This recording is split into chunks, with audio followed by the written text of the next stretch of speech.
Hey guys, welcome to the Garbage Time Podcast. I'm your host, Katie Nolan. Today, I'm joined by Producer Dave. Hey yo. Hey yo. What's up? Producer Dave is going to tell you guys about Mac Weldon. Yeah, I am. So I feel Producer Ford's not here, so I feel uncomfortable. He's on an amazing vacation. And I feel uncomfortable talking about my underwear without him here. So I'm going to talk Me about too. Yeah, right? So, but Mac Weldon has other great stuff besides comfortable underwear, which is awesome, including like really soft t-shirts and hoodies, which I know you know about, Katie, and also these no-show socks, which I'm really into because, you know, sometimes I want to wear sneakers and I don't want my socks coming up, especially when I'm wearing shorts because I feel like that looks bad. Yeah. But these are really good because they're really low cut and they have this cool like gel strip that keeps them from not like going under my feet and me walking on my socks. That's not comfortable at all. I hate that feeling. It's the worst. I hate it.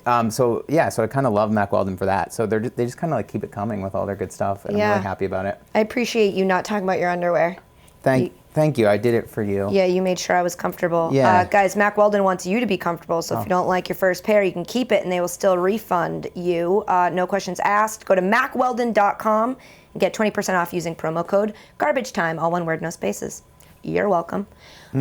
So quick update on the podcast. Obviously, today is a Friday, and usually we do two podcasts, one on Tuesday, one on Thursday. So to keep you guys in the loop, we're working out what the podcast is going to be now that the show is back. Again, Wednesdays at midnight Eastern on FS1. If you didn't watch it, please go watch it. What are you doing? What did you do instead? So yeah, we have a lot to figure out. Obviously, like we said, Ford is on vacation today, so we decided we'd try it out with just producer Dave and I. This may become a thing that's just me and one other producer, since we're not going to be able to do Pick Your Poison, because a lot of production went into those podcasts, and we just have to focus on the content for the show right now. So as you all know, we have a very small staff. So if two people are working on a podcast, that means there's only like two other people to work on the show, which is a problem. So we're trying this out. We're thinking that we'll be doing one podcast a week on Fridays. We're not entirely sure. Might be Thursdays, might be Fridays.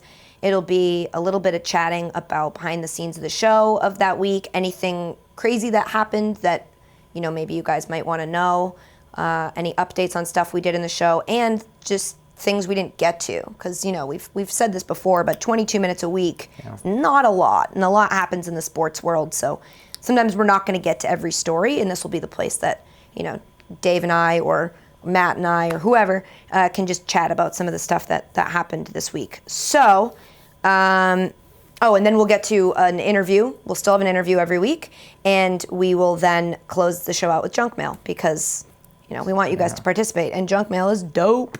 So as long as you guys keep sending good questions, we will always do junk mail. So my guest this week is Julie DiCaro, who's a columnist for Sports Illustrated's The Cauldron, and she's also an update anchor for 670 The Score in Chicago.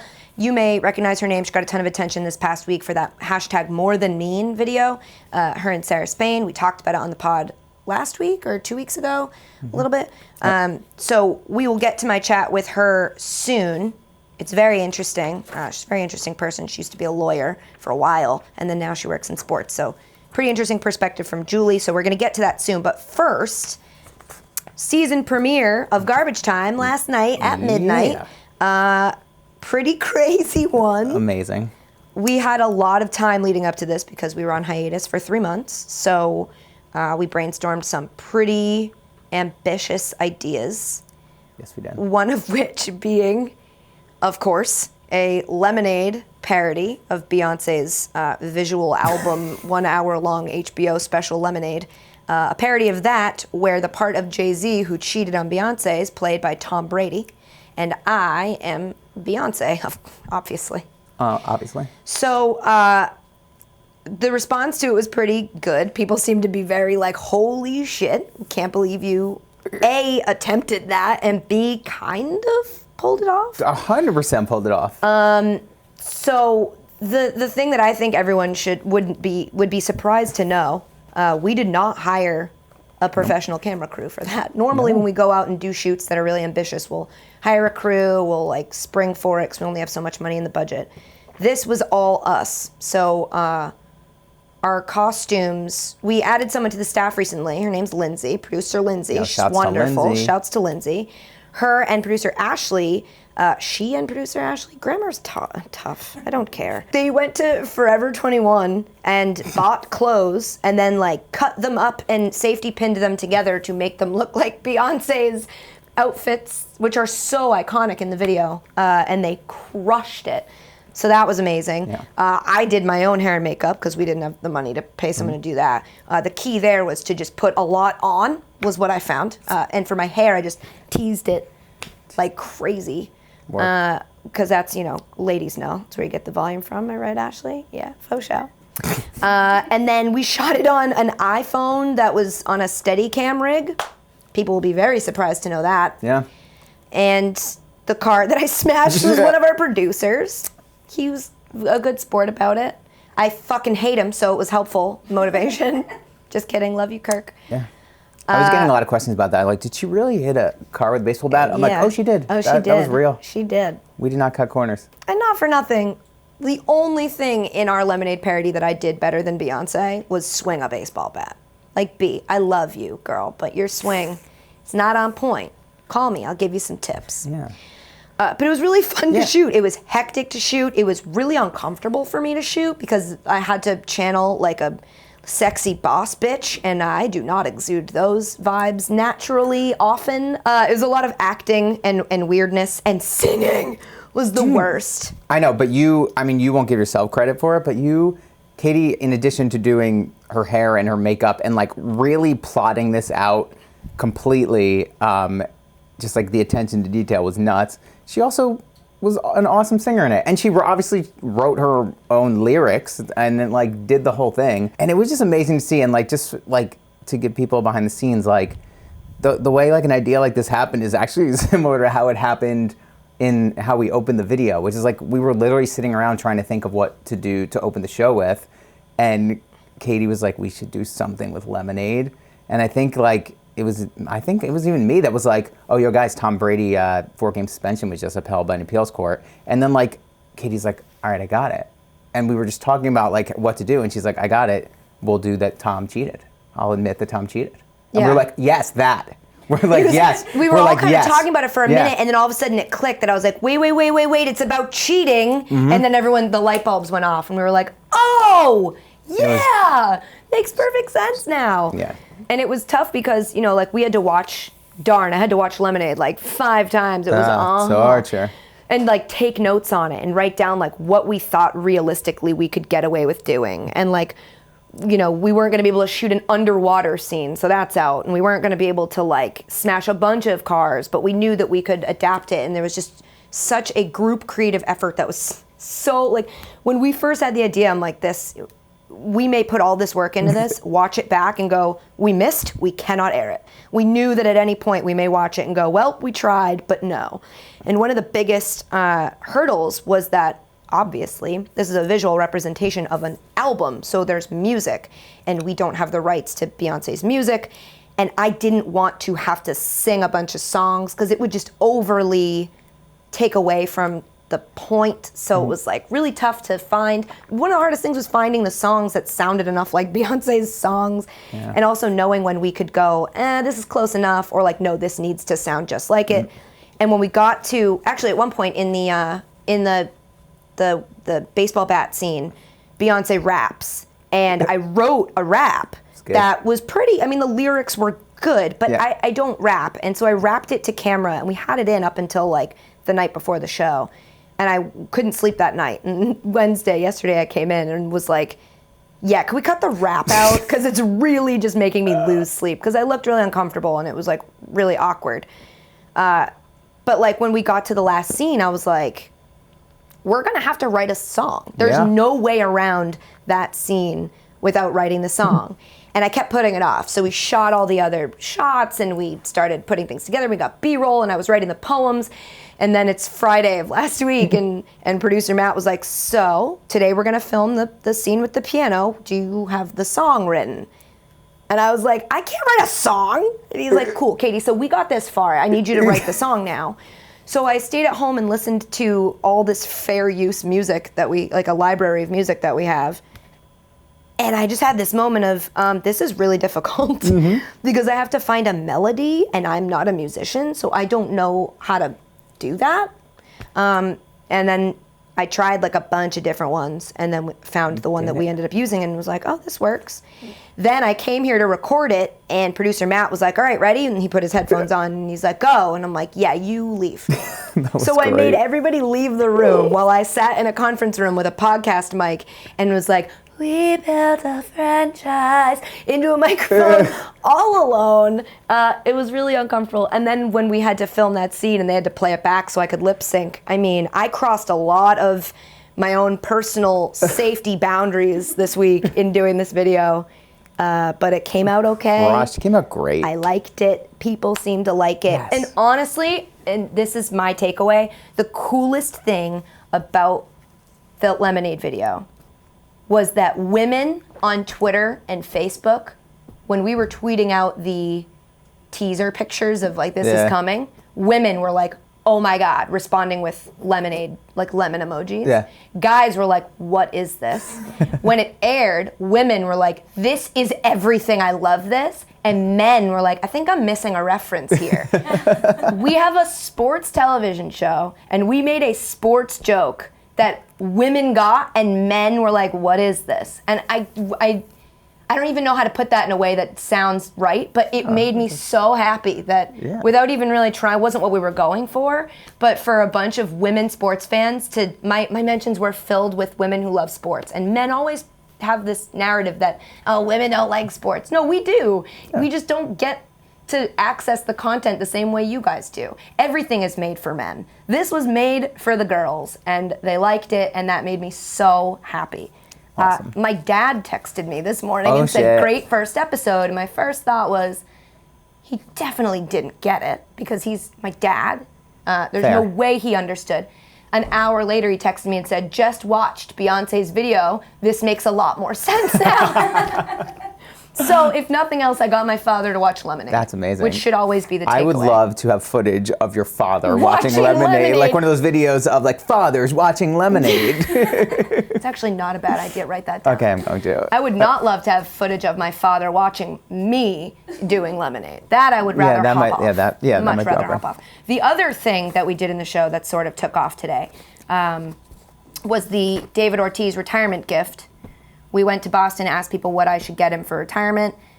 People had some really good suggestions, but then we decided that, you know, A, since I live in New York, and B, since David Ortiz has always been a menace to New York teams, specifically the Yankees, that we should get him something here. So we found out that you can donate a bench or dedicate a bench in Central Park to anyone you want. It's true. So we picked, obviously, David Ortiz. Costs $10,000, so we started a crowdfunding thing through their website, which their website was not expecting such a huge response, and at the moment that we're recording this, the site is down temporarily. Mm-hmm. We've spoken with the people at Central Park. They're being great. They're working with us. They're very helpful.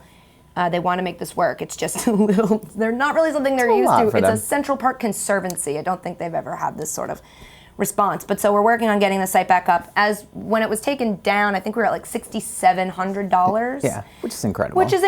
It's been like 24 hours. Yeah. If that, not even that. Yeah, it's nuts. So that's pretty cool. We also really cool. spent a bunch of money on multiple URLs that will direct you to that site, which now all obviously direct you to a site that's been taken down. Some of the URLs we bought, just in case you want to, and they all work. They all do. All work. Yep. Benchbigpoppy.com, which it didn't sound right. No. Bench for Big Poppy. Bench the number 4 Big Poppy, because, you know, hashtag millennials. Hey, let's buy Poppy at bench.com. Big Poppy, mediumbench.com. Give us your money for this bench.com. Benchplease.com. And my personal favorite, bench better have my money.com. So huge fan of those. Visit any of them. I think when we update if this keeps going through the weeks, we'll probably just keep buying more why not? URLs. Because, you know, we've got unlimited budget. So for sure. Who really cares? So that was cool. It was really cool. It was cool to see, like, it's one of those things where, like, oh, this is a really fun idea. And then you're like, okay, are people really going to donate to this? Yeah. And we knew people would donate, but we didn't know, like, what the timeline would be, and it was so cool to just like watch last night and throughout the day today on Thursday, just like people just really donating and that money like growing and growing, and to be up to 6,700, like crazy. It's nuts. So it's really awesome. Made me Thanks, realize peeps. we should crowdfund our show. Yeah. We could raise a lot more money and have a much bigger budget if we just crowdfund the show. There's got to be some sort of law against that. We'll look into that one too. But yeah, it was really cool. Thank you all to everybody who donated, to everyone who has expressed that they want to donate, but that the site is down. Hopefully it will be up soon. Keep an eye on my Twitter, at Katie Nolan. I've been tweeting bench updates as much as possible. Every time I hear something new, I'll tweet it out so that everybody's caught up. And then you can go to benchbetterhaveMymoney.com, which is a Rihanna reference, in case you didn't know. We got a Beyonce and a Rihanna reference into a sports television show last night, so I've done my job. Yeah, that's true. Good job by you. Yeah, so obviously we had a jam-packed show. Yep. A couple stories we didn't really get to. I made a reference to it, but we didn't talk about it. And just because producer Dave is a huge Spurs fan, just want to touch on real quick how you felt about that Spurs-Thunder game the other night. I was not happy about it, Katie. I know we talked about this, but Game 2 ended, with the controversial play where Dion Waiters elbowed from holding the ball out of bounds, clearly elbows Manu Ginobili, who's guarding the inbounds pass, and then passes it in, and the Spurs steal it. And yes, we had multiple chances to score. 3 or 4 solid chances. And yes, Manu should have gone up. Like, why didn't he? Why'd he pass the ball? Don't get fancy. You didn't need a 3. You needed 1 point. Yes, and we were talking about that. Is that like what makes Manu so amazing is that he just does some crazy shit sometimes, and I love him for that. Yeah. But it doesn't always work out. Right. So it's like, and that was a time where it's like, no, dude, like cool over the shoulder pass to Patty Mills. Like, it's not time for style points. Like, you're under the basket, go up. You'll probably get fouled. Manu being Manu, you know what I'm saying? I guess so. But so what drove me nuts about it though was that yes, we had our opportunities, but everything was so crazy and wild in the moment. What really would have given us a better opportunity is if they had called the proper foul of elbowing Manu from while standing out of bounds. But also Manu stepped on the line, one might say. Twitter said. That's questionable. I think the refs admitted that he did. They said they missed 5 calls. Yeah, because if you're gonna, it's like candy in elementary school. If you're gonna bring one piece, you've got to bring all the pieces. And so if they're gonna admit they fucked up one, they had to be like, hey, by the way, I know you're all mad about this one. We also missed these 4. Yeah. So yeah, it did not make me feel better for the refs to be like, "Yo, we admit we messed up. Like our bad." It's like, "Oh, now I feel so much better." Oh, you're bad. Yeah. Oh, okay. That's okay. Sure, in that case, we're fine. I still think the Spurs win the series, but if they end up losing in a close series in 7 games or something, then this will 100% haunt me and make me really angry. Of course. And I'm a proponent for challenge flags in basketball now because of this. No, that is too. These games already take so long. But like, I think if we limit it the right way, like maybe it's just like it can only be in the last 2 minutes of a half or something, and it can't be on like a foul, but it can be on like a rule violation, which like this one would be like, stepping over the inbound line to elbow someone would count. But they said the call would have been an offensive foul. That was the weird thing. When it happened, the reaction that everyone watching it had was, I don't know what the call is there, but I know something's wrong. Right. Like, I don't know what exactly they would call, but I do know they should have called something. But I think when the refs admitted to the 95 things they got wrong there, I think they said it would have been an offensive foul. So you wouldn't even have been able to throw the challenge flag at that point. You're but right. I get I don't mean to tear apart it's fine. your argument. I need to like solidify my the challenge flag idea a little further, and I'll come back to you on it. Okay, thank you. If you could just like write out a 4-point plan that we could just give me a 1 sheet on it. I will. I'll work on it for sure. But that would slow down the game so much. And my main gripe with playoff basketball, like Game 3 isn't until, well, this is airing Friday, so it isn't until tonight. Yeah, it's nuts. There's just the hugest amount of time to draw this all out. Like, why do we have to wait so long between games? I know, and it's so fun. It's funny you say that because when like Steph Curry went down with his injury, and they're like, "Oh, he'll be out like maybe 2 to 3 weeks." I'm like, "Oh, that's great." Game. Yeah, exactly. He'll miss like 2 games. It's like, "Oh, wow, that's really gonna affect things." It doesn't make any sense. No, it drives me nuts, and it's like, okay, so they really need 3 days off between games. Like, let's do this. It's like there's no momentum. There's no, if they were mad about that call, you can't even make the narrative that they're out for revenge, because like by now they might have forgotten it happened, like Billy Donovan. Yeah. Also, the Spurs are really old, so they probably have forgotten by now. Manu's probably like, what? What was that? All right, before I move on, let's talk about SeatGeek. As I told you guys, I've been using SeatGeek for all my ticket needs. I have the app on my phone, super convenient, very easy to use. I like the visual of what the view from your seat is. The most important thing that I've said before that I really love is that they don't organize them by price or by seat, they organize them by value. So they've looked at all the available seats to whatever you want to go to, and then they'll rank them as, you know, this seat maybe isn't that great, but it's really cheap, so that puts it higher on the value scale. Or this is a really good seat, but it's kind of expensive, that'll be around, it's like a green, red, yellow system. So it's, you know, it's very easy to figure out and to know that you're getting the best possible deal for your ticket. I think that's super valuable. Have you used SeatGeek at all yet? I have. I've been using. I was actually using it to get tickets for WWE Extreme Rules pay-per-view. Cool it's going to be in Newark. Yeah. If you want to go, I was looking at tickets earlier on it, and there's some really good value seats available. I think I'm good. And I think we might have to go because it'll be pretty dope. But I love it. You're like what you were just saying is so true. It's so easy to look at and be like, oh, I should get this seat because it's a good deal. Yeah, it actually keeps me from choosing a seat that I probably normally would have chosen. Like, oh no, but I don't think I'm getting a very good deal here. Let me find a better deal. So thanks for that, SeatGeek. It takes out all the work. I don't have to think about it myself. And unlike StubHub, they show you the full ticket price from start to finish. So you're not like, oh cool, I'm buying a $19 ticket, and then by the time all the fees are added on, it's actually $60, because that sucks and isn't fun. So Agreed, not cool. Once you pick, you know, because I pick a seat, it's like a painstaking process. And so once I get to that, I don't want to then go, oh wait, this is more money than I thought it was. I just want it all up front. So they don't lie to you, and that's cool. That's dope. Don't lie to people like StubHub does. And of course, added bonus, my listeners get a $20 rebate off their first SeatGeek purchase. So to get your $20 rebate on tickets, download the free SeatGeek app, go to the settings tab and click add a promo code. Enter promo code KATIE, and SeatGeek will send you $20 after you've made your first ticket purchase. So download the free SeatGeek app and enter promo code Katie today. And a lot of people have. I've been getting a lot of tweets about like, oh, thanks for cheap tickets to this baseball game because my team sucks and we lost. But at least I only paid $6. Like, it's pretty cool. Yeah, I love seeing that. It's awesome. I like seeing that too. Okay, so earlier this week, like I said before, I chatted with Julie DiCaro about her experience doing the More Than Mean video and the reaction to it and my thoughts on it, because I loved it and I loved the conversation that it started. But there were a couple things in it that, you know, you'll hear, but, you know, kind of bothered me a little bit. We also talked about her former career as a public defender, which was very interesting. She knows so much. We talked about the Patrick Kane case and what happened with her with all of that. So take a listen. Julie, first of all, very nice to finally meet you. You too. Thank you for doing this. We've been Twitter friends. Is that the word? Yeah, I think so. Yeah, for a while now. So I'm very glad we finally got to do this. You are everywhere this week. It's been kind of a crazy week. I can imagine. I want to get into, like, you know, your background as a lawyer and a whole bunch of other stuff. But first, let's just start with this More Than Mean video, since it's at the front of everybody's collective consciousness right now. For anybody who's listening to this pod who hasn't seen it, give a little bit of background of what the video was, and then also, for me, I'd be interested to know how it came about, how it was made. Right. So there's a bunch of guys that have a podcast called Just Not Sports. And they basically interview athletes about anything but sports. So they talk to people about, like, you know, athletes who are obsessed with Game of Thrones or, like, you know, pro wrestling or, like, whatever their thing is.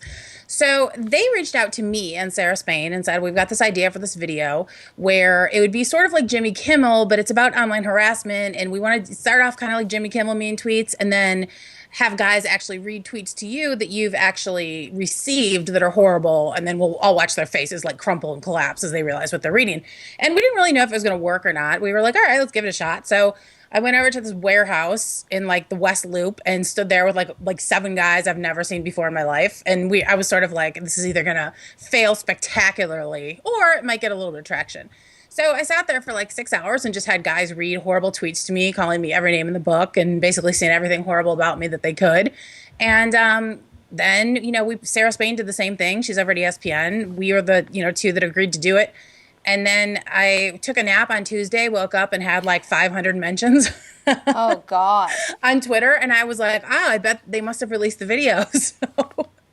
And then it pretty much just went everywhere. So, you know, it was basically guys reading these horrible, awful, harassing tweets to Sarah and I while we just sit there. So were there any tweets that they read to you that you hadn't seen before? There were a couple because I went through and I pulled out some of the really bad ones that I could think of. And it was like they had to be specifically bad. Like they couldn't be so vile that it would like offend everyone. So you had to find this like niche of like bad but acceptable. What an awful which work was day crazy. Yeah. to like dig through all the meanest things people have Yeah, ever it was said pretty to you. bad. I sat there with like a bottle of wine. It was like, okay, let's do this. Oh, God. But then they went through our stuff too, and they pulled out some. So there were a couple that I was like, wow, I hadn't heard that one. Thank you for bringing it to my attention. But we'd seen most of them. Did they run them by you before they read them too? I mean, there were some. The first one that I'm coming from a place where I get things like this in my mentions as well. So a lot of people were shocked when they saw it. I was the one that really caught me, that made me like, oh God, this is awful, was one that was read to you. I'm curious to know if they read them to you beforehand. They didn't read them to me. I saw which ones they were going to use, and we just kind of scrolled through them, and I was like, okay. But it's still really different when you hear it out loud. Because, like, in my family, we weren't allowed to say shut up to each other. We'd, like, get in big trouble. We couldn't call each other dumb or stupid. Like, even stuff that tame. I don't think anyone's ever called me the C word to my face before. So it still was nice. Kind of, yeah. It was great for a while. But yeah, I mean, so even hearing it out loud is just a completely different experience from reading it. Did you have conversations with the men who had to read these tweets to you afterwards? Did they tell you how it felt for them to read these things to you? Yeah, I mean, just for a few minutes. They were just basically apologizing, and they were like, oh my God, I had no idea. I'm so sorry. And then I'm like in the position of trying to make them feel better, even though I'm the one who was like being attacked. But I loved those guys, and I thought it was so great of them, the way they put themselves out there. And they sort of restored my faith in humanity. Wow. A little bit. You know, I did. Yeah. I mean, I thought they'd be like, oh, well, kind of sucks to be you. Thanks for letting me be part of it or whatever. But they were legitimately upset. And a lot of them stuck around to watch other guys and stuff. So those are like, that's like my fam now. Yeah, those guys. That's great. I mean, once you go through something like that together, I can't imagine you wouldn't become friends. I mean, they had to say some really awful things to you. Right. Plus, we're inextricably bound together now by video, so viral video. Exactly. Yeah. Were there any parts of, I mean, since it was these guys' idea and they pitched it to you and had you guys participate, and I imagine they edited it and put it together themselves. When you saw the final product, were there any parts that you didn't love, that you were like, I don't love that, but it's not my video, so I can't really say anything? I didn't love, there were tons of things. I'm in radio, so whenever I see myself on video, there's always things I don't love. I was like, I wish I had a different sweater on. Yeah, I should have taken him up on the prospect of professional makeup. Always take good makeup so you don't have to do it yourself. But no, I thought it was really great. It was much more than what I expected. I was like, when I first saw it, I was like, wow, they actually kind of know what they're doing, like with the editing and the lighting and everything. So, they do. They're very professional. I was stunned by the impact that it had and the way they captured it. I thought they did a great job. Was there any part of the reaction to the video that surprised you? I mean, I know you said you weren't expecting it to be so big. You took a nap, you woke up, and it was blowing up. But after now we're like a week and a half, 2 weeks out from the video, have you seen, is there any takeaways you have that like, wow, I really didn't think that would be someone's reaction to it? I thought, I'm really surprised by how many teachers have reached out and said they're working it into like their 9th grade health curriculum and stuff like that. And I didn't really think about it that way, even though I've got, kids, and I feel like it's something that should start relatively young with boys and girls, talking about the way we treat people online. That I didn't expect. I really didn't expect people to say like, wow, I'm working this into my health curriculum for my high school. And we had a lot of people reaching out like that. The other thing I didn't expect was, and I guess I should have, was the guy who accused us of making them all up and photoshopping all the tweets. And he put together an Excel spreadsheet of all the things that he found to be false in the video and stuff. And that was fantastic. A spreadsheet? Yeah, he posted on Twitter his Excel spreadsheet. So he, you know how Twitter, when you report a tweet or if Twitter finds it extremely vile, they take it down. Yeah. So those tweets no longer exist, or the accounts have been suspended, or the guys deleted the tweets or whatever. Wow, Twitter did its job. That's very rare. I know. He went through and he searched for all the tweets that were in the video, and he couldn't find them because they've been deleted, and so he declared them false. Oh, well, that guy would know because he's an expert, so we should all listen to him and his Excel spreadsheet. It's just so dense to think that I would love to have to make up mean tweets. Right, I know. It would be great. Does it frustrate you at all? And this is, it's always good that a video like this goes viral and we get into the mainstream conversation, but does it frustrate you at all, or do you worry at all or concern you at all that it feels like we women have been talking about this issue, specifically in sports media, for so long, that this is a problem, that this is something we deal with every day, and when we voice our opinions, it's usually when we say things about our tweets, it's like, just ignore it, just don't read them. But when a group of men make a video of them reading them to us and talking about their struggle and how hard it was for them to look you in the eye and read these tweets, then all the sympathy rolls in and people start talking about it. Does that concern you at all? Yeah, absolutely. I mean, I had guys even at my work say to me, wow, I had no idea it was that bad. And I was like, really? Did you miss the day in September where I couldn't come to work because there was some guy taking, pictures of the outside of our building and telling me he knew where I worked? Like, yeah, it was really frustrating that, like, I feel like, we were just shouting into the void and no one was listening. And then suddenly when a group of guys are involved, then it's like, oh, well, they must be serious. It's almost like you have to have a guy, like, confirm. I know. It's what like you vouch claim. For you. Right, exactly. And so it was like, oh, well, these guys are saying it, so it must be true. It's really frustrating. I don't know what to do about it. I mean, I just wrote a piece for Women's Media Center about how half the problem with this online harassment is that guys don't believe us. I mean, I see people put stuff out all the time about the teams they cover, the beats they cover. I do that and someone says, source? What's your source? Oh, goodness. I mean, it's so obnoxious. And it's just rampant throughout, any industry where a woman is, disseminating information. It's sort of, well, what's your source? Well, can you prove this? Did you back it up? It's really obnoxious. Yeah, kind of like when you're at a sports bar and you're like, oh yeah, I'm a huge sports fan. Oh yeah, right. Well, who's the offensive lineman that was drafted from? And it's like, I don't know. You don't have to quiz me. I don't have to prove anything to you. And then they say, wow, I've never met a girl who likes sports before. Really? Have you met women before? Ever? Yeah. It's really obnoxious. Yeah, all very frustrating things. Along that same line then, what advice would you give to men who want to support women in sports or, take up the cause of feminism, but, we want to keep them from bordering on condescending or... Right. Because one thing that struck me in that video that I was like, I wish they didn't put that in, was when the men would say, I'm so sorry on behalf of all men, I'm sorry. Right. I hate that phrase because we're not, need, like, helpless... damsels in distress that need, Absolutely. You apologize for all men. Like, I got it. We get these mean tweets. We want you to know that they exist. We persevere, and we don't need you to pity us. But, so what, do you have any advice you could give to men that want to help? I think guys are like, do you want me to, like, yell at guys online when they do this? And I'm like, no, like, it's the same thing. We don't need a white knight. I think that where we need help is sort of normalizing our place in the industry. So if you host a radio show and you're going to have a guest on, there are some female beat writers in there, if you're going to have a panel, put some women on there. It's that kind of thing. I've sat there so many times and listened to different shows and watched different shows where they're talking about rape or domestic violence or online harassment, and it's like 5 guys sitting there talking about it. I've literally been sitting there when I've heard guys on the radio say, well, women feel like this. And I'm like, how do you know how a woman feels? Mm-hmm. Like, that to me is just so obnoxious, this idea of, like, speaking on our behalf, and they're going to talk for us, and they're going to tell us how we feel and tell us what the solution is. I just think that where we need help is like I said, getting more of us in the industry, raising our profiles, not so that it's like, I can be a big star, but it's so kids see it and guys coming up see it. And it's not such a weird thing for them to see a woman talking about, sabermetrics or whatever, analytics in any form or whatever. So they stop questioning you because they're used to seeing you there. Yeah. And on that same line, I feel like, this situation aside, because this is what you and I have in common and I'm interested in talking to you about this. When you have women on your panels or on your shows, don't just ask them questions about being a woman. Right, There's so many times I'll be, booked on a radio show. I'm like, cool, we're going to talk about the Pats. And they're like, so, what's it like being a woman in sports? I know. And I'm like, fun fact, I don't know any other type of way to be, so I can't compare it to anything.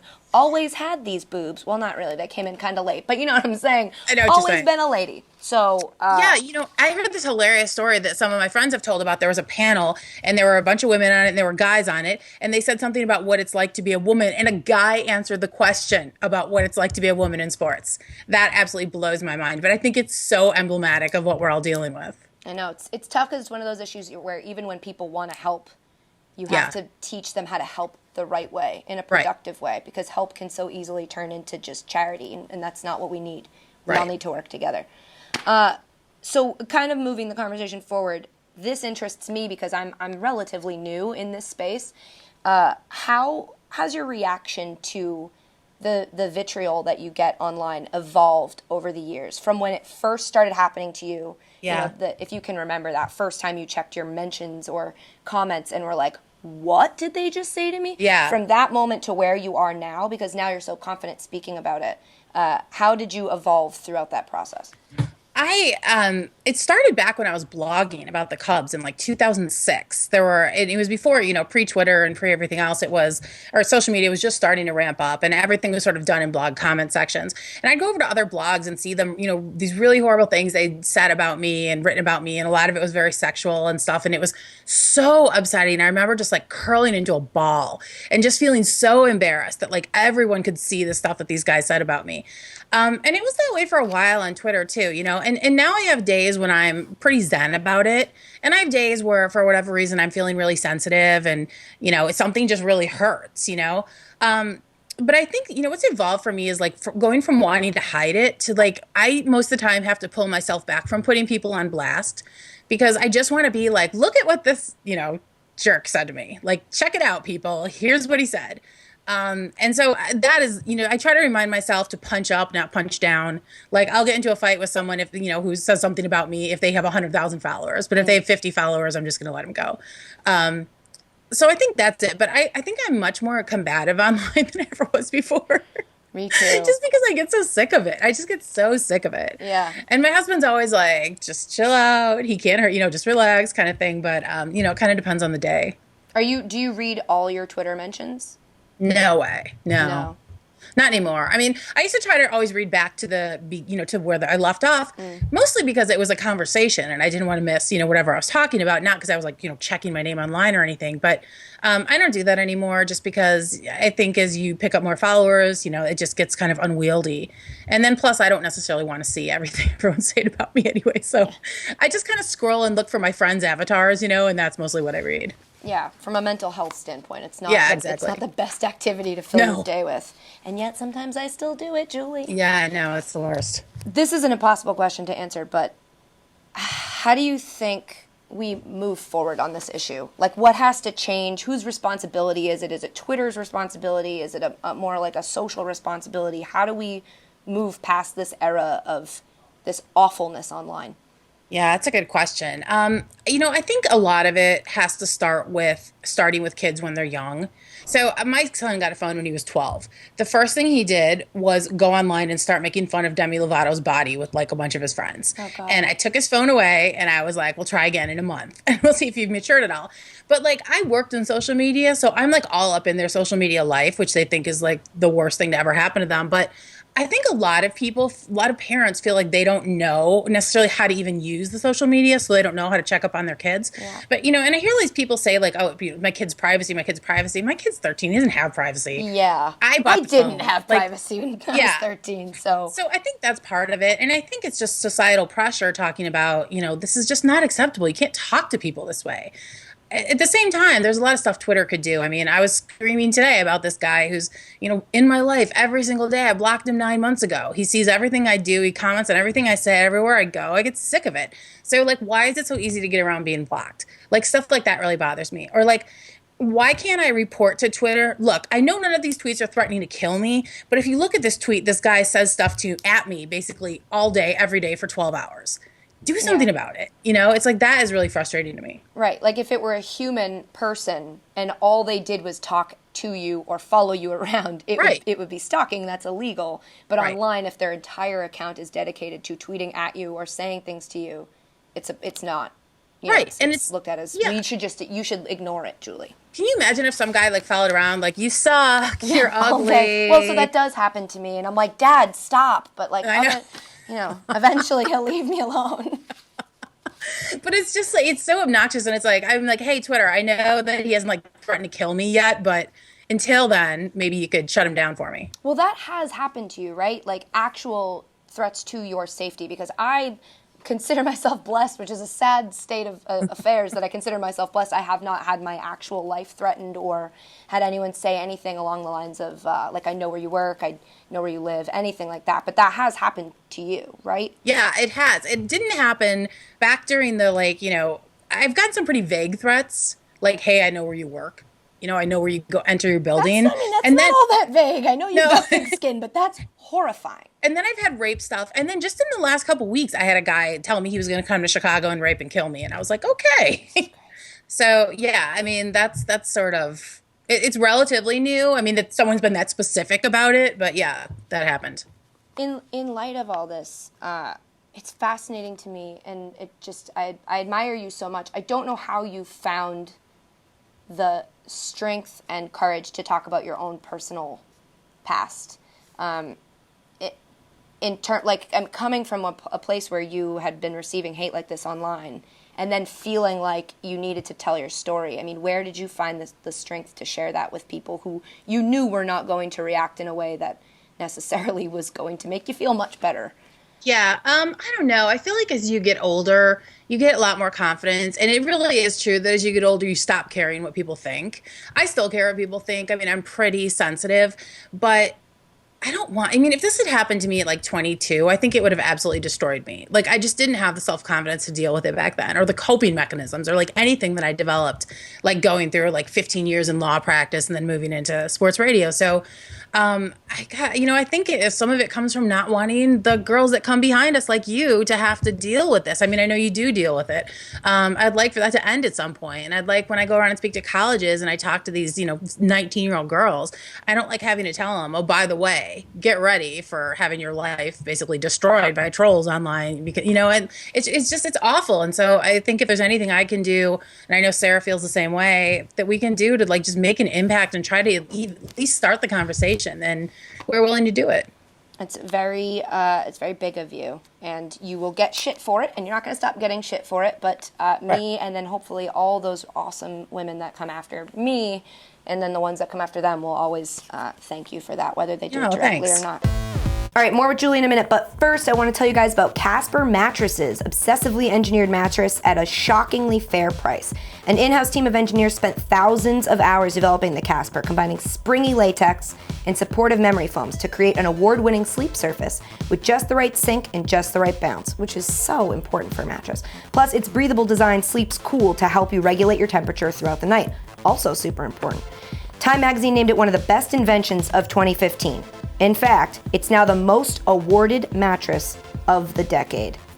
Wow. Congrats. Other mattresses can cost well over $1,500, but Casper mattresses cost just $500 for a twin, $750 for a full, $850 for a queen, and $950 for a king. And you can try Casper for 100 nights, risk-free, in your house. That's like insane to me. You can just try it for months in your house, not laying down on it in a store where people look at you funny. Gross. If you don't love it, they're gonna pick it up from your abode and give you back your money. Why wouldn't you try it? You might not even need I don't need a mattress. And I'm like, sure, okay, I'll put it in my living room because this just sounds like a dope deal. They offer free shipping and returns to US and Canada, and they're made in America.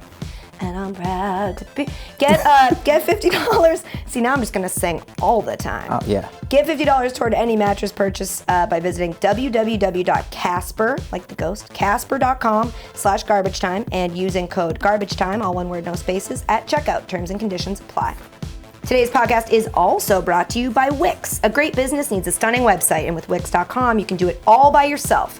Wix.com makes it easy to look amazing online no matter what type of business you're in. Show off your images in a beautiful gallery, grow your contact list, and get all your social media in one place just the way you want. Your customers are going to love it. So, what are you waiting for? Show the world what you can do. Go to Wix.com and create your stunning website today. It's easy and free. All right, back to Julie. So let's talk about the fact you were a lawyer for 15 years, a public defender, right? I was a public defender, and then I was in family law. Okay, so yeah, both. What led to your shift in career path to where you are now? I wanted to be, when I was like a little kid, I wanted to like be in the Cubs booth and do play-by-play. So sports, and I was like the weird kid who's like sat in my dad's Buick and listened to the sports writers on the radio and like read the sports section. I was like 10 years old and I'm reading like Jerome Holtzman and Bernie Lincecum. I don't know, I was a journalism major and then I went to law school. And I think because at that time, leaving journalism and going into journalism meant you like went and worked at a really small paper and like reported on like high school scores. And I just wasn't interested in that at all. So I went to law school, but around the time that blogs hit, I started a Cubs blog. And it got to be pretty big and it got to be pretty popular and it was a lot of fun. And no matter what was going on in my life, like I'd call in sick to work because I had like a fever of like 110, but I'd still like update my blog for that day. Oh, wow. And so eventually the blog got picked up by the Chicago Tribune. And then that led to me getting a job at WGN Radio. And that led to me getting a job at The Score. So I don't know, I just kind of fell kind of ass backwards into it. Because I don't really have a good story. No, that is a good story. Well, I think the story is, and what I always tell students when I go visit them at colleges is that you don't have to do it like the old fashioned way. You know, you can just do it. Like if you want to do radio, start a podcast. If you want to be. Exactly. I've said the same thing. I'm like, start a YouTube video. You want to be on camera, make a YouTube series, but stick with it, learn things about it, and learn things about yourself by making it. Yeah, there's like all these back doors now to get in the industry, and then they just were never there before. So I know a lot of like old timey sports writers go talk to these students and are like, "Oh, I don't know how you're going to do it. The market is shrinking," and I'm like, "Yeah, the market's shrinking, but at the same time, there's so many more ways to get in than there ever were before." And it's growing in different spaces, but they just don't pay attention to it. Right. So this is an interesting question. If you want to skip it, you can. But I'm curious to know, when you were a public defender, did you ever have to defend somebody who was accused of rape that you actually believed was guilty? Yeah. Absolutely. How do you do that? You know, people who are public defenders, I think there's this kind of this belief that public defenders are like bad attorneys who couldn't get a job anywhere else. The public defenders I knew were amazing attorneys, and there was like huge competition to get these jobs, at least in and around Chicago. Because the people that do them are true believers. And so for me, it wasn't about trying to get someone off. It was about making sure the state did their job. You know, you can't put someone in jail unless you prove this, and this. And I'm there to make sure that that's what you do and that there's a fair trial. It didn't bother me. It never bothered me. And I think it doesn't bother most public defenders because you don't look at it as like trying to help the bad guys. You look at it as like the Constitution says you get a defense, and I'm here to make sure that you get that defense. And there were plenty of guys I represented that were slime, and there were plenty of, and usually the bad guys go away and the good guys get what's coming to them. I mean, that's usually the way it works. So it wasn't that much of like a moral crisis of conscience for me. It was just, my job. Do you find it ironic now then that people so often, when you write about, athletes that are involved in off the field scandals or, legal troubles, people so often accuse you of, jumping to conclusions or saying that someone's guilty before, when your job all that time was to basically defend them and make sure they got a fair trial? Yeah. Especially when people are like, innocent until proven guilty. Ever heard of it? And I'm like, yeah, I heard of it for like quite some time when that was my job, idiot. Yeah, I mean, my thing with talking about rape and domestic violence cases and stuff, first of all, my view has changed on it since the time that I was doing that, because I went to work for a domestic violence shelter and represented their women in court. And so I like back when I was a public defender and I was in domestic violence court, I'd be like, okay, if they're basically the same size, just let them fight. And if it's a fair fight, just let them fight. And then, I became more educated about it and learned that, it's never really a fair fight. There's always one party that has the upper hand with emotional manipulation and financial purse strings and all that kind of stuff. But, so part of it is me having evolved as a person. But I mean, yeah, it's really frustrating. And I think what I try to do, like during the Patrick Kane case, was explain to people, because people would say, if this, if XYZ doesn't happen, that means he didn't do it. And I'm like, well, that's not really what it means. I mean, here's what it means.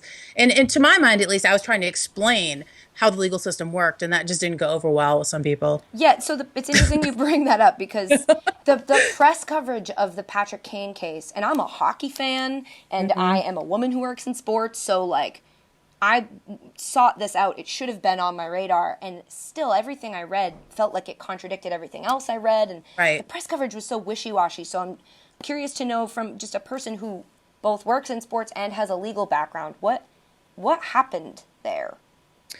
I think, first of all, there's a lot of things in that case that have never been reported, that probably will never be reported. So, when a lot of people get really upset about the reporting of it, the only thing I can say to those people is you don't know a lot of what was going on sort of behind the scenes, the kind of thing that reporters know and talk about but can't print, that kind of stuff. Right. It was a very odd case. I mean, I think it's indicative of the kinds of cases people who are celebrities who can afford really high-powered attorneys get. There was a lot of weird stuff about it.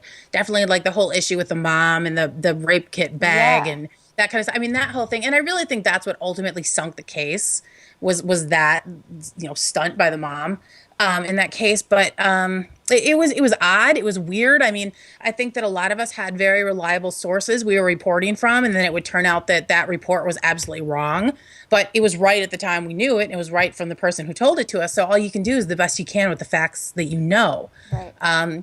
So yeah, I don't know. It was definitely a weird situation. I really don't want to go back to that for like any money, to go through those like couple months again, because trying to cover it in a way that made everyone happy was really impossible. And it was like, no matter what you did, you had someone screeching at you about how unfair you were. And I've got guys who still every single day still tweet at me about the Patrick Kane case and wondering when I'm going to apologize. And, the whole thing was just a complete mess. Yeah, it sounds like such a headache, and it didn't make it any more clear for the people who should be given this sort of, like, fans should be told what happened. And I just feel like with this case, it's so hard to have figured out or discerned anything, and everyone tried, and it's just a mess. And the thing I think that's so telling about the case that I think people forget is that she never told her story. He never told his story. We never heard from the victim, and we never heard from Kane. Right. All we heard were their lawyers jawing at each other and the grandstanding by the district attorney's office. And everything else was lost in there. So I think that's kind of what people forget when they look back on it. Oh, 1,000%. How do we move forward from that then? Like, how should fans feel now about Kane? Like, there's no resolution. This is what's so hard for me in situations where you don't really know what happened, but it's dropped. And then do we just move on now? Like, how do we handle that? Yeah, I mean, that's really the question, isn't it? I mean, everyone always hear people say, especially on Twitter, like, well, innocent until proven guilty. But that's not really the way it works in real life. I mean, there's always all kinds of situations where someone is guilty and then they don't get charged. Or someone's innocent and gets charged anyway. Right. And that's the problem with cases where they just get dropped, and then you're right. I mean, there's no resolution. No one knows what to think. I mean, I think that you can, in this case is especially hard because, like I said, you never heard from either side. They never told their story. People who were covering it knew some of pieces of the story from different sides, but most of that stuff never made it out. I don't know. I mean, I think that you can demand that you can make your judgment for yourself based on what did come out. I mean, obviously, this is not a court of law. Innocent until proven guilty binds a jury. It doesn't bind me or you from our opinions. But I think that, the thing that was so upsetting for me, and the reason I haven't really been into the Hawks this year, like I have been, I was a huge Hawks fan, but it's the way the team handled it. And, we're going to have Patrick Kane bobblehead night before the investigation was even over. As a woman, that's really hard to take, especially when you see, there were websites dedicated to taking down and exposing the woman in this case, like her name, her address, everything. And that was really hard to watch. So I guess I don't really have any answers on how I move forward. That's how all of this is. There's really no answers. It's just we deal with it and we... Yeah. And the teams are all kind of like, oh, well, he didn't get, suspended, so onward. Yeah. And we had another case here with the Hawks with a minor leaguer named Garrett Ross who did a revenge porn thing with a woman and wound up not getting charged because he was in Michigan and this is Illinois, and so they needed Michigan to charge him. And so the whole thing, the cases got dismissed, and the day it got dismissed, the Hawks reinstated him. Like, okay, well, no harm, no foul, so back to hockey. And that was really disappointing. So hearing you say that and knowing you come from a background of both law and sports, who do you think is failing athletes more? Sports leagues and teams or the legal system? Like, who's more at fault here for the situations that we're in? For, Ray Rice not going to jail, and then is that more the legal system's fault, or is it more egregious of the league for giving him a small suspension and then changing their mind? Like, who? Yeah, I think it's the legal system. I think that there are too many prosecutors who are afraid to take on big cases. I think it's easier to turn it over to a grand jury and then just say like, oh, well, kind of wash your hands of the situation, when in any other case, that case would have been charged, would just been prosecution filling out paperwork and charging someone. And then the thing that bothers me most is these grandstanding press conferences they have afterwards where they basically throw the victim under the bus and say, well, there just wasn't enough evidence and she contradicted herself and, all kinds of stuff. And that really bothers me because if you've been involved with rape cases, anyone who's been traumatized contradicts themselves constantly. I did it. And these examinations into the way that the women acted the next day and how they acted around the guy they accused and stuff like that is just, to me, that is just so distasteful and so unfair. And so I feel like it's the legal system. I mean, I don't expect people who cover sports for a living to know the ins and outs of the legal system or to know, you know, the dynamics of domestic violence or sexual assault. I think it's on the legal system to sort of put that information out, and they haven't been doing a very good job of it. Do you think that the majority of people in the industry, the sports industry, who write about these off-field issues, do you think the majority of them do it well? Or would you say there's a lot of room for growth? Yeah, I think there's a lot of room for growth. And so, like, how do you even do that? Because, I mean, the legal system, like you're saying, so complicated. And right. You know people want to do it right, but short of getting a law degree, it must be very difficult to understand the ins and outs and all the terms and how it works. I think that, you know, for example, looking at Adam Schefter with the Greg Hardy interview. Oh, God. I think it would have been as simple as Let's like... start with the worst example. Yeah, let's do a little research on domestic violence online. Maybe I could call a local shelter and ask if there's someone there I could talk to. Anyone could have said, look, most abusers are master manipulators who minimize, you know, the abuse that they engage in. They talk up the victim as being crazy and unstable. You know, everything that Greg Hardy did in that interview was like textbook abuser behavior. And then, you know, afterwards, Adam Schefter is like, you know, hey, I think it, you know, I really think he's a changed man and everything. He did the rounds promoting his interview, saying that Greg Hardy is a changed man multiple times on other people's show. It was that was it was crazy. Just screw up of all proportions. Well, I mean, so like, you know, I always see like these, like I said before, like these tables of men sitting around discussing, like all football guys talking about like Ray Rice or talking about Peyton Manning and sexual harassment. Maybe have an expert on there, maybe get a psychologist on there, you know, to sort of like enlighten everyone. It's not necessarily that you need to know yourself. You just have to be willing to do a little bit of research. And I mean, it doesn't take a ton, you know, to learn about like, you know, traits of abusers and how they emotionally manipulate people. That's 5 minutes of reading after a Google search. So I just think that, you know, it's not necessarily that you need to go get a law degree, but you just need to be willing to be educated a little bit. Yeah. I know for me, there's been a couple of times where there's been issues I wanted to speak to, and it's tough because it's such tricky legal ground. And when the cases get really murky, and I mean, we've got a tiny team here, so I can't even trust a researcher to help. It's just easier to back off than it is to keep digging and learn. And I try to always remind myself to try to keep going and try to learn because it's important. But I mean, some of these issues are just so complex, and I worry that, you know, would you rather people try and fail or just ignore the story completely? I think I'd rather see, you know, it's not necessarily about ignoring the story. It's about, I think, just having a little bit of awareness of like what you're doing. So like all these stories lately that have been like talking about how like some guy accused of rape had this, you know, oh, it's such a shame because he was so good at swimming and now he's a rapist, you know? Like, yeah, that narrative is awful. Yeah, like the Daniel Holtzclaw thing, and like there was one about Johnny Manziel and there was one about Patrick Kane, and it's just like about them overcoming adversity, or it's about, you know, like sexual assault is like some adversity that someone threw in your path. Or that it's, you know, oh, it's such a shame. Yeah. That I think is just really like completely lacks self-awareness and, you know, in the way that victims feel and the way that women in general feel about a lot of these cases. So I think it's, I don't know, I just think it's some modicum of like, let's take a step back, look at your piece and think about whether it's really fair or whether it's, you know, just basically a puff PR piece. Right. Like look at it as if you or your daughter or your sister were the victim and say, oh, maybe that one sentence I should really change the way that's worded because, you know, oh, his father was shocked to hear that he'd been such a great man and now was being accused of rape. It's like, well, I don't really actually care what his father thinks. It reminds me of when the Bears were like vetting Ray McDonald, and they said like, well, we talked to everyone. We talked to his parents. We talked to his coaches. We talked to his teammates. They all said he's a great guy. Yeah. Oh, it's so funny. You talk to everybody who's around him on his side. Did you talk to her? Wait, what? Who? Right. What? Yeah, right. Yeah, it's tough. I want to end this interview on a hopeful note, but I don't even know if that's a... Do you feel like things are getting better? Do you feel like progress is being made? Where do you think we're at? Yeah, no, I think it's definitely, I think that there's, you know, women out there like our friend Jessica Luther, who constantly is writing about issues and keeping them in the public conversation. And you know, now, even though I edit myself sometimes when something happens, like with John Gibbons calling women or calling players sissies and saying they're going to wear skirts, there, you know, that day I said, I cannot handle the harassment that will come with me calling out John Gibbons today, so I'm just going to sit here quietly and do my work. But I saw about 500 other people call him out immediately, and that is really, I think that's really hopeful. I saw Keith Law calling someone out the other day for a piece that they wrote that was basically a PR puff piece for an athlete.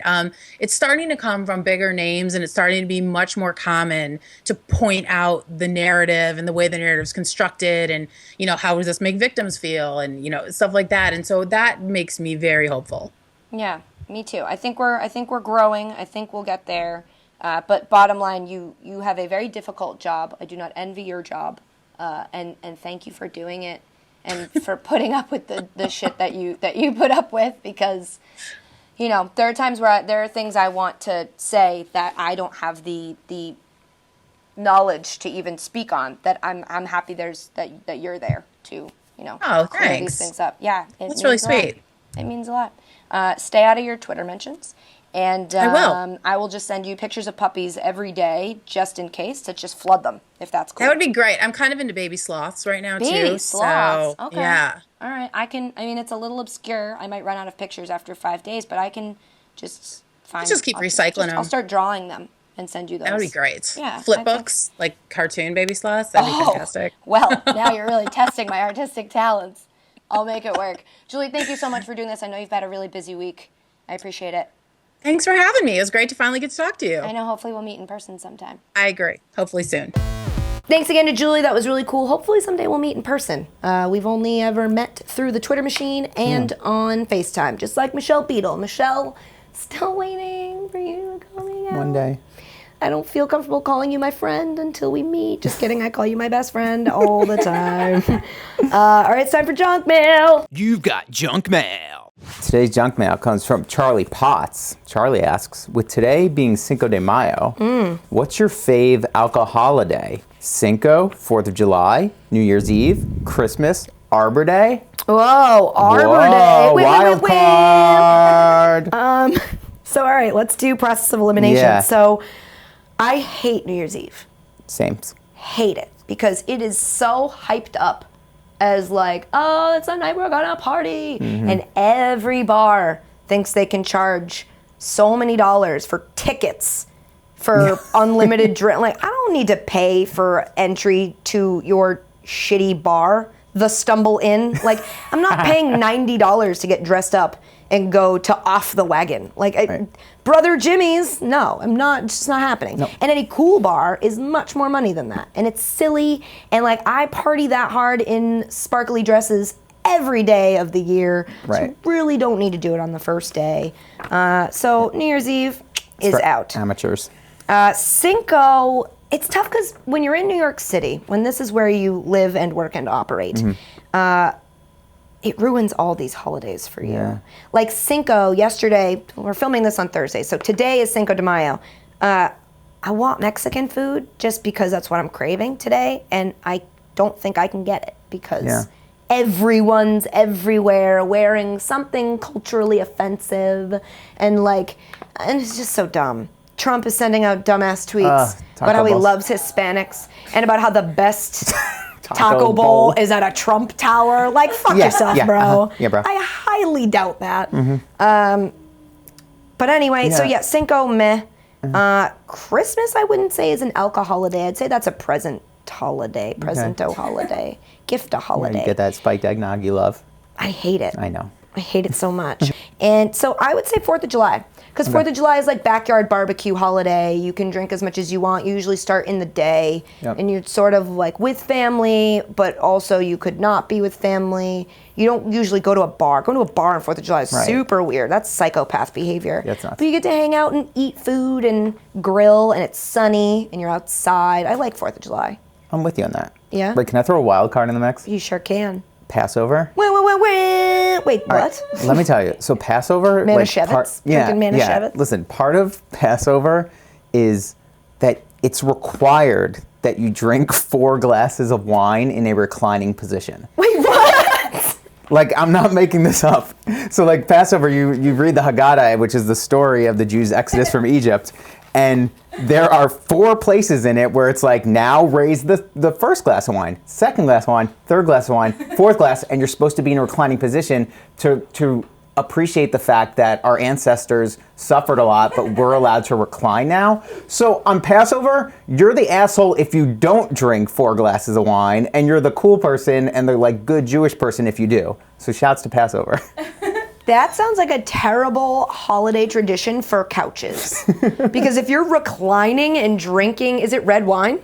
I mean, it could be whatever kind of wine you want. Drinking red wine in a reclining position, by my 4th glass, that's going everywhere. Yeah. There are some spills for sure. But yeah, I mean, it's like... That's crazy. Yeah, right? Like, Your what an religion sounds awesome kinda rule. cool. Yeah, it's not bad. Except for the reading part. Yeah. I didn't want to do any of that, but I'd do the wine stuff. Yeah. Shouts to Passover. Yeah, man. Good stuff. Good stuff. Shouts to, what up, Passover? Yeah, man. All right, guys, that's it. Hope you enjoyed the podcast. Let us know on Twitter what you think. At Easton is producer Dave's Twitter. Thanks. I'm obviously at Katie Nolan. You could tweet us at Garbage Time. Let us know if you have any ideas for stuff you want to see or hear from the podcast in the coming months. We're trying to listen to you guys and give you the things that you want, but at the same time, we've got to prioritize our Emmy Award-nominated television show. Yeah. So, but we're open to comments and suggestions. So definitely tweet at us and let us know. And be sure to subscribe on iTunes and rate us and leave a comment. I would like it to be 5 stars and nice. Yeah. I think you know that by now. If you feel otherwise, shoot me an email first and let's talk it out. Maybe we can come to an agreement and you'll give us 5 stars. Android users can also subscribe and listen on Google Play or listen on Art19, SoundCloud, Stitcher, or your refrigerator. Yeah. But not if it has an ice maker. Those ones aren't equipped. Big thanks to producer Dave. Thank you. And to producer Ashley on sound. And thanks to all of you for listening. And thanks to Julie DiCaro again. Bye. Love you. Mean it.